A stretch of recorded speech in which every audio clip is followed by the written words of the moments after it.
Bartholomew Town, brought to you in part by the University of Rhode Island Online, Navigant Credit Union, Half Street Group, and Newport Film. Bartholomew Town.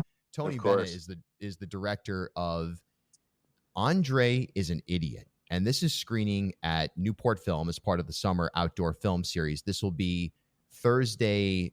Let me make sure I got the date right. Speaking of getting things right, Thursday, August 14th. That's coming right up. It's going to be at the O'Hare Lawn at Salve Regina University. It's an 8:10 p.m. screening. Of course, doors open at 5 o'clock. Live music starts at 6 o'clock. And then there will be a pre-film conversation with Tony as well. So if you like what you hear today, you can see it in person and along, of course, with the film itself, the main attraction, this Thursday.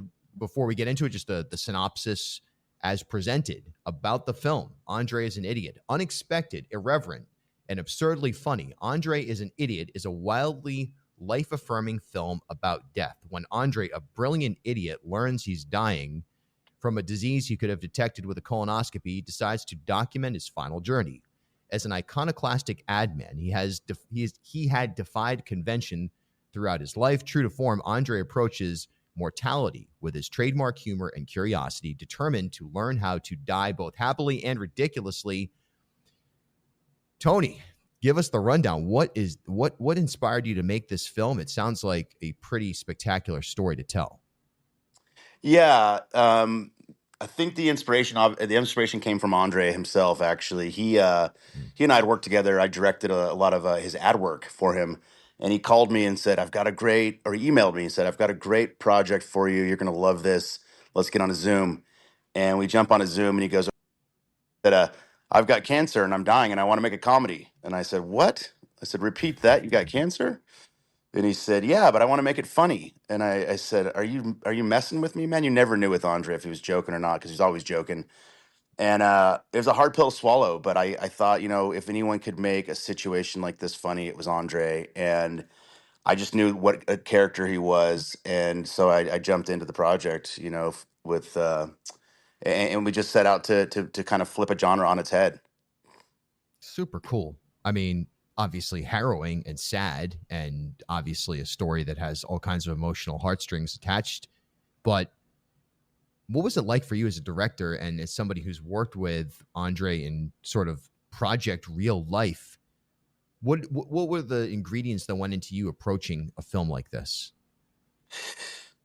Well, I dealt with cancer in my life quite a few times in my early years. My grandmother passed away in my living room when I was younger, went through hospice. I witnessed last breaths, and so I'd seen what cancer could do to people. So I wasn't really afraid of the subject matter, but also, I think that the hard thing was just sort of watching a friend and having that hope over 3 years, that 3 or 4 years, that things could turn around. And that was kind of the roller coaster of making this film, was that there was a lot of times where we had a lot of hope and a lot of fun and a lot of laughter, and then there's other times where we were feeling the raw emotion of what was happening.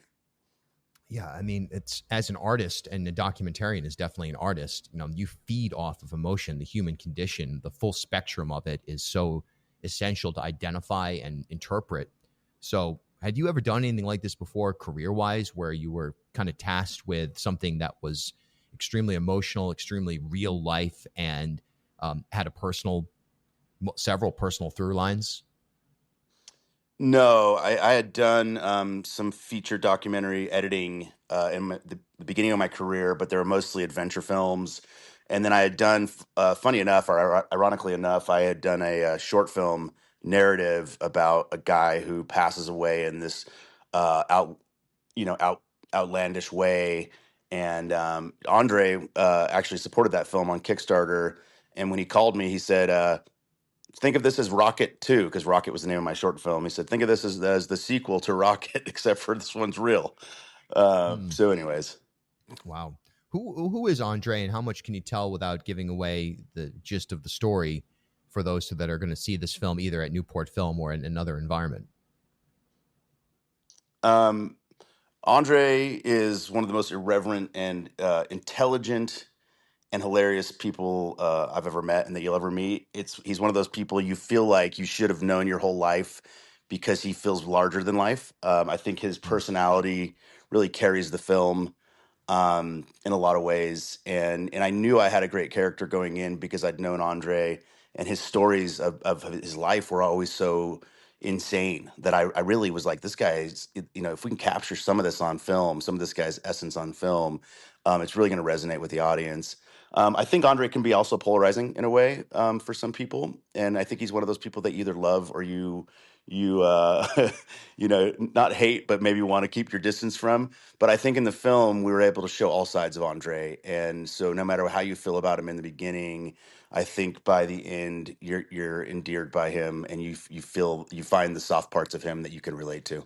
Yeah, that's sounds like an amazing subject and an amazing character. What's been the impact so far? I know you had Sundance on the roster of screenings, but and obviously Newport Films. These are significant environments for film to be displayed. But what's been for you? How's this shaped sort of your career and how you're going to approach if it has impacted in any way, shape, or form, how you're going to approach filmmaking going forward? Yeah, it's definitely impacted my career. Since Sundance and the awards there, I've gotten a lot of opportunities and doors have flung wide open. And what I would say that I've learned from the process of this, and that I want to continue to kind of uh, use moving forward, is, what we did with this film was we really defied a genre, and I had to fight pretty hard to keep it in that, to keep it a comedy, to make it funny, because a lot of times I think people in the film industry get a little bit nervous if it doesn't feel like a film they've seen before. And so as a filmmaker, you have to really, really push and make sure that your vision, your original vision, is going to come out, and not let the powers that be sort of shape it into and mold it into something that they've seen before, because that's what makes this film work. If it would have been a traditional cancer film, I do not think it would have done well in Sundance or been in Newport Film or had the success it has had. But the fact that we really flipped a genre on its head and made it something that people hadn't seen a this subject matter presented in this way. I think that's what made it unique and what made it successful. So my advice to my future filmmaking self is to always stick with your original vision, fight as hard as you can, and you'll get the reward in the end. Mm, really fascinating stuff. What about for you as somebody who's worked in, it sounds like anyway, you've worked in the commercial side of things and you've worked in the artistic, so to speak, side of things when it comes to filmmaking, and just an assessment right now in general of filmmaking, which we're seeing enormous challenges. Obviously, festivals and to some extent, there are more opportunities than ever before to get films out on a digital realm. What not necessarily Netflix, although that would be one that level. There are others, and even some have argued YouTube is the best thing that's ever happened to film. At the same time, the industry's struggling in a lot of ways. Media writ large is struggling. So, what do you see as some of the biggest challenges, and what's next for the film industry from your standpoint? Hmm. I would say the biggest challenges are getting your film onto a streamer and getting that distribution. I think that the festivals are the first step, and I'm so honored to have been in Sundance and to be screening at Newport Film and the other festivals that have screened the movie, because that starts to create buzz, and that buzz starts to perk the ears of the distribution companies. But I think coming out cold with a film like Andre's an Idiot, where he's not a celebrity, he's not a household name. I think that sometimes the distribution companies can be a little bit not a little skittish, because they want something that's a little more prepackaged, right? Like, we have to Sure. recognize the character, we recognize that celebrity. So it's a bit harder of a sell, I think, to have a film that's about someone that nobody knows, but that you're wanting to tell the story and get it out into the world. Um, and I think that the festivals really help, and we're going to we're doing everything we can to market the film. And the aim is to get it on a distribution channel at some point, or one, whichever one that may be. And I do believe it will happen, but it is a lot of legwork, I think, now more than ever, to Mhm. really promote your film throughout the festival circuit, but and beyond. Yeah, it's not all that different from the music industry, which I'm involved in. It's not all that different than, honestly, like talk media, whether that's podcasts, videos, or radio. There's so much happening A lot. Bartholomew Town. Are you ready to take the next step in your career? At URI Online, they offer business and leadership-focused programs designed to fit your life. Whether your goal is to advance your career in fields like public administration, supply chain management, or training and development, their online programs provide the flexibility you need with a high-quality education you deserve. Learn more from experienced faculty and collaborate with a network of professionals, all from the comfort of your home or wherever life takes you. Visit uri.edu/online to explore programs and start building your future today.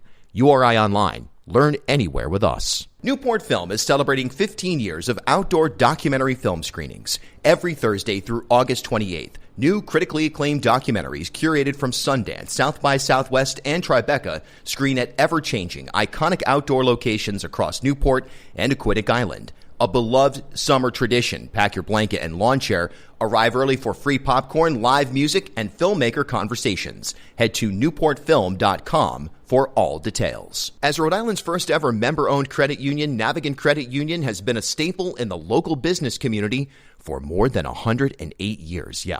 Today, Navigant is a $3.4 billion institution serving more than 136,000 members across 25 physical branch locations.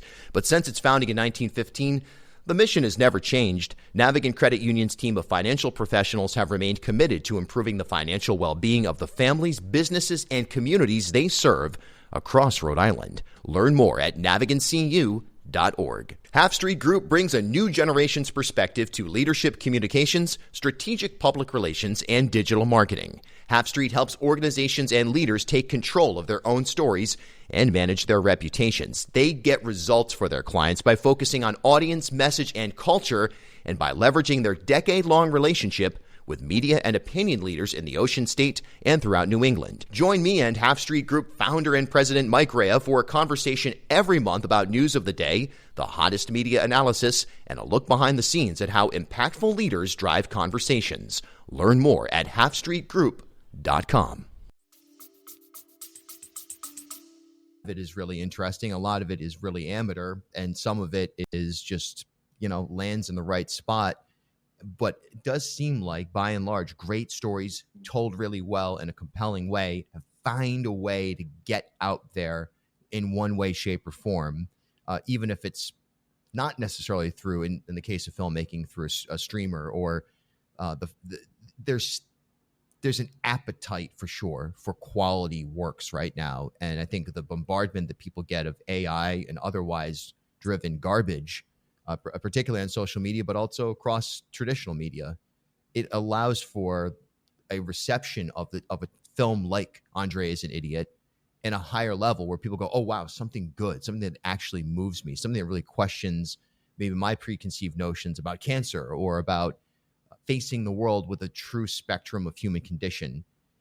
Do you think that is going to overcome that sort of desire, that sort of audience itching for something real is going to rise to the top, and we're going to get past this age of, kind of garbage content that is really just a way to keep people on platforms so that ads can be sold? That's a great question. I actually talk about this quite a bit. I think that documentary alone will not alone, but I do think documentary was going to have a resurgence with as we're seeing more and more AI and more content that's produced that's a little bit soulless. I think people are going to seek out real human stories and real world stories. So where documentary's sort of been in the shadows underneath narrative, I kind of think, I feel that documentary is going to start to rise above narrative in some ways, because there's only so many explosions and action films you can see that don't have a real story or real plot, that don't even relate to you. That they all start to become so formulaic. And I think with AI, they're going to become more and more formulaic. So I think people are really going to crave that real world, real human story. I think documentary will have a resurgence. Yeah, I agree with that. I think the same can be said for the music business, or just music and art. Really take out the business part, where live and realistically human recordings are going to be live performances, realistic recordings are going to have a major resurgence as people get tired of what has just become kind of a cesspool out there, and it's really difficult to cut through at times. But you've done it here. Last question: where can, if anybody is hearing this and they're outside of Newport or they're unavailable this Thursday, what's the pathway to get to see this thing? Oh, outside of Newport Film Fest, the film is playing at quite a few festivals around the world, actually, in the next 6-7 months. We've got a few festivals in Spain, and we just showed in the UK, and quite a few in the States. So that would be the first place to check it out if it plays in a festival near you. Awesome. Tony Benna is the director of Andre is an Idiot. It's screening this Thursday, August. How about this? For the second time in a row, I don't have the correct date in front of me. There it is, August 14th. Hello. And again, that's at Newport Film at Salve Regina. Doors at 5. Music starts around 6. And then a pre-film conversation with Tony. And then, of course, the screening itself, newportfilm.com for all details. Tony, thanks so much for your time today. Thank you, Bill. I appreciate it. Bartholomew Town is a truly independent news organization, accredited by Lion, the leading consortium of independent news providers in the country. And we certainly thank our sponsors, Newport Film, the University of Rhode Island Online, Navigant Credit Union, Half Street Group, and many others who have helped sustain our journalism.